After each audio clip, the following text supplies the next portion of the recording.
Tidak ada yang akan menjenguknya. Bahkan apabila dia meninggal, sangat sedikit yang mengurus jenazahnya. Seseorang bertanya kepada sahabat, tunjukkan kepada kami ya Rasulullah salah seorang dari mereka. Maka Rasulullah menjawab, ia adalah Uwais al-Qarni.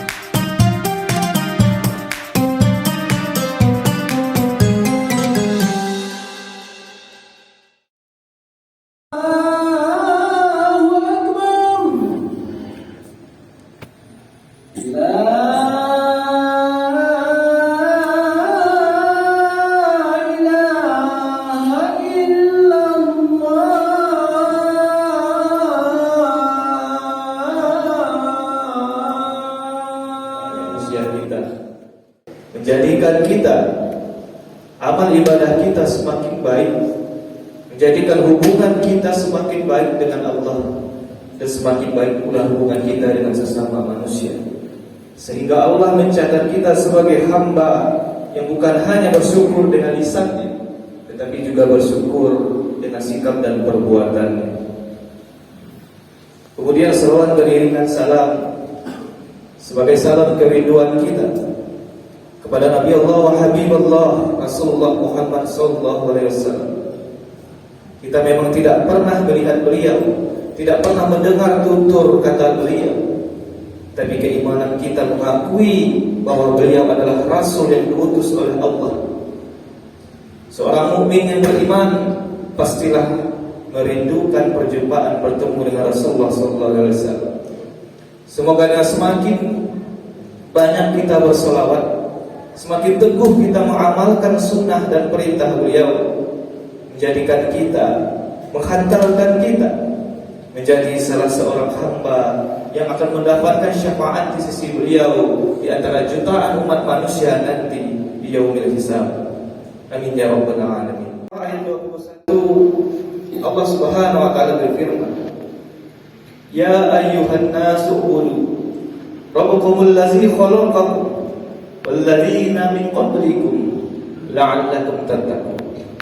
Yang artinya, wahai manusia, sembahlah Rabbmu, beribadahlah kepada Rabbmu yang telah menciptakan kamu dan orang-orang sebelum kamu, agar kamu bertakwa.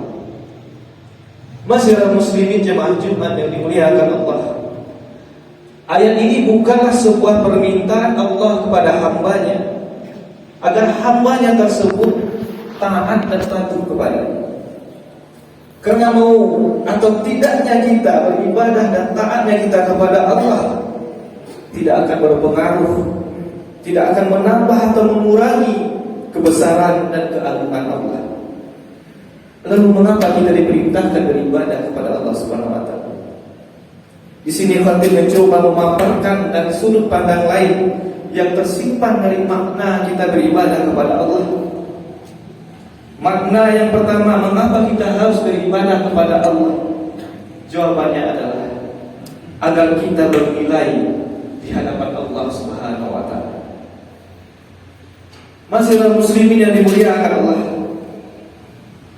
tidak asing lagi di mata kita, di mana-mana saat sekarang ini kita melihat manusia berlomba-lomba mengumpulkan kekayaan, berusaha berlomba-lomba memperoleh pangkat dan jabatan, memperoleh popularitas, terkenal, tanpa mempedulikan hal-hal yang haram dan halal. Mereka ingin disanjung, dipuji, dan disegani. Sungguh orang-orang seperti itu amat mulia di mata Allah, indah dan menawan dipandang mata. Tapi menjadi pertanyaan kita, sekarang sudahkah mereka mulia di hadapan Allah, walaupun mereka sudah mulia di hadapan manusia? Apakah orang ini yang maksud ya Rasulullah? Maka Rasulullah menjawab, ya. Jawab Rasul, dia adalah seorang budak dari Bani Fulan, dan Allah akan menjadikan dia seorang raja di surga. Kemudian Rasulullah mengatakan, hai Abu Hurairah, sesungguhnya Allah mencintai makhluknya yang suci hati, yang samar dan tak terlihat, yang bersih. Apabila dia menghadap raja, maka dia tidak diizinkan. Dia menghadap pemimpinnya, dia tidak diizinkan. Menghadap orang yang berpangkat, berkedudukan, dia tidak akan diizinkan. Apabila dia meminang wanita bangsawan, dia tidak akan diterima. Apabila dia tidak ada yang mencarinya. Apabila dia tidak hadir, apabila dia tidak sakit, maka tidak ada yang akan menjenguknya. Bahkan apabila dia meninggal, sangat sedikit yang mengurus jenazahnya. Seseorang bertanya kepada sahabat, tunjukkan kepada kami ya Rasulullah salah seorang dari mereka. Maka Rasulullah menjawab, ia adalah Uwais al-Qarni, seorang yang berkulit coklat, selalu menundukkan kepalanya membaca Al-Quran. Ia memang tidak populer di bumi, tapi dia dikenal oleh seluruh penghuni langit.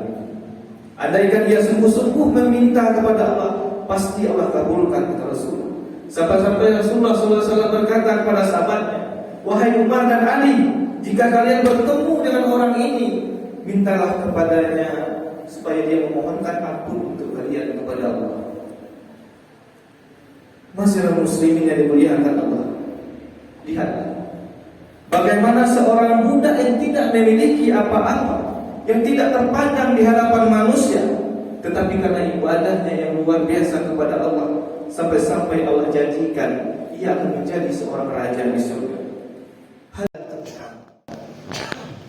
Jemaah-jemaah yang dimuliakan Allah, banyak sekali kita temukan pada saat sekarang ini manusia yang memperoleh kekayaan tapi tidak memperoleh ketenangan dan ketentraman jiwa. Tidak sedikit yang memiliki pangkat dan kedudukan yang tinggi, tapi kehidupannya malah semakin gelisah dan jauh daripada kebahagiaan. Padahal semua keinginan dan cita-citanya telah terpenuhi dan dapat dicapai, tapi mengapa hati belum juga tenang dan tentram? Jawabannya adalah karena ibadah kita kepada Allah masih sangat kurang. Hati masih lalai daripada ingat kepada Allah.